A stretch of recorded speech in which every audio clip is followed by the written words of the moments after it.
notre client a été convoqué en sa qualité de député de la nation, député de Fresco, député de la nation ivoirienne.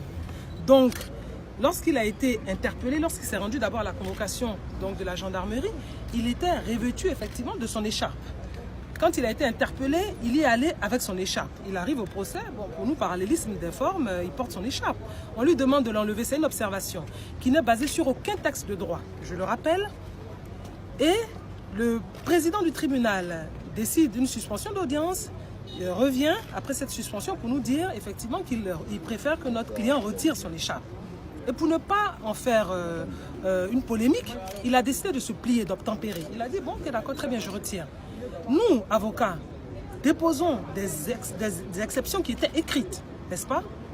Et le président nous dit, non, je ne rends pas de décision par rapport à ces exceptions qui sont soulevées, mais j'attrais au fond les exceptions pour juger le tout. On dit non, ces exceptions concernent votre incompétence.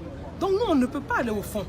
Parce qu'on estime même que vous n'êtes même pas compétent pour vous prononcer sur le fond. Donc qu'est-ce qu'on fait? On n'avait pas d'autre choix que de se retirer. Donc au regard de tout ça, est-ce qu'on peut valablement se poser la question de savoir si oui ou non c'est un procès politique? Mais bien sûr que c'est un procès politique. Et nous on le dit très haut. C'est un procès politique tout simplement parce que M. Alain Lobognon est un proche de Soro Guillaume.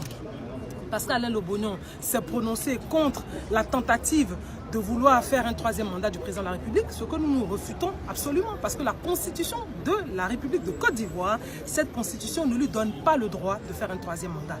Pour nous, les choses sont claires et le débat est clos.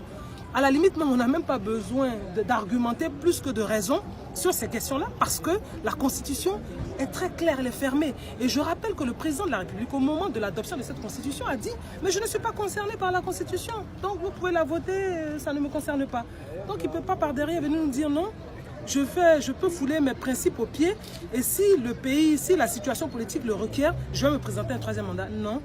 La situation politique, même si elle était extraordinaire, ne peut pas vous autoriser à faire un troisième mandat parce que nous avons une constitution. Donc sur cette base-là, si on le dit, le fait de le dire, faire de vous un prisonnier politique, on comprend alors effectivement pourquoi notre client est aujourd'hui effectivement déféré à la MACA et pourquoi ce procès s'est transformé en parodie de procès. Parce qu'en réalité, il n'a pas été jugé sur les pièces, sur les éléments sur lesquels les avocats ont débattu. Il a été jugé parce que le juge avait déjà pris parti.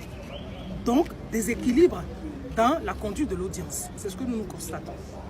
Et chacun d'entre vous, vous étiez au procès, vous avez bien vu que nous avons... Et d'ailleurs, nous avons rappelé les textes de loi. Hein. Donc, ce n'est pas des arguments que nous avons avancés comme ça parce que ça nous plaisait bien. Mais c'est sur des textes de loi.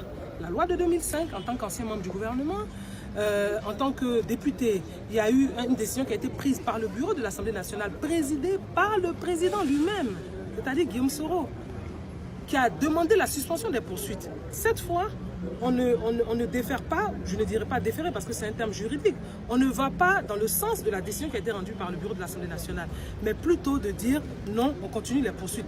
Mais à ce moment-là, la question qu'on peut se poser, mais pourquoi vous l'avez fait il y a un an? Le 29 janvier, jour pour jour, en 2018, pour un autre député. Et là, le bureau de l'Assemblée nationale avait pris une décision, mais pas le vice-président qui présidait les travaux, qui a pris une décision de demander la suspension des poursuites. Et là, le procureur, le même procureur, parce qu'on n'a pas changé, le même procureur dit « Ok, l'Assemblée nationale a pris cette décision, moi, je me range à ce que l'Assemblée nationale a dit, effectivement, j'arrête les poursuites. » Mais pourquoi là, on ne le fait pas? On nous dit non, il y a une décision qui a été brandie là par le procureur, une décision qui a été prise par le vice-président de l'Assemblée nationale, qui va en contradiction à celle qui a été prise par le bureau de l'Assemblée nationale, présidée par le président. Je vous pose la question à vous, journalistes. Entre un vice-président de l'Assemblée nationale et le président de l'Assemblée nationale, qui représente l'institution? Qui représente l'institution? Est-ce que vous croyez qu'à partir de là, vous pouvez me poser la question de savoir si on est dans un procès politique ou pas? Je crois que vous avez la réponse. Nous sommes très clairement dans un procès politique. Et nous allons nous battre avec les armes juridiques. Et si on veut que ce pays aille n'importe où, je crois que la décision revient au président de la République. Parce que manifestement, ce magistrat était aux ordres. Nous l'avons tous compris. Il était aux ordres. Nous l'avons tous compris. Voilà. Madame, vous avez une déclaration contre Sarah allait faire libérer Lobognon, en fait, c'est pas le cas. En fait. Bah, vous l'avez constaté comment il allait faire libérer Lobognon. Il n'y a pas plus meilleure façon de le faire que in situ. Il veut faire libérer Alain Lobognon, c'est pas de le dire, mais c'est de le faire. Et là, en l'occurrence, à l'audience. Oui ou non? Bah, vous avez bien vu comment? Qu'on a plutôt décidé de sa condamnation à 12 mois. Je trouve ça quand même ridicule. Et puis un mot pour finir, on nous dit non, écoutez, il y a eu donc un tweet qui a été fait. Et d'ailleurs même, moi procureur, j'ai regardé le tweet, continue, le tweet est sur sa page. Ok, certes, mais ce n'est pas le tweet qui est condamnable, c'est la conséquence du tweet. Quelle est la conséquence du tweet en l'occurrence?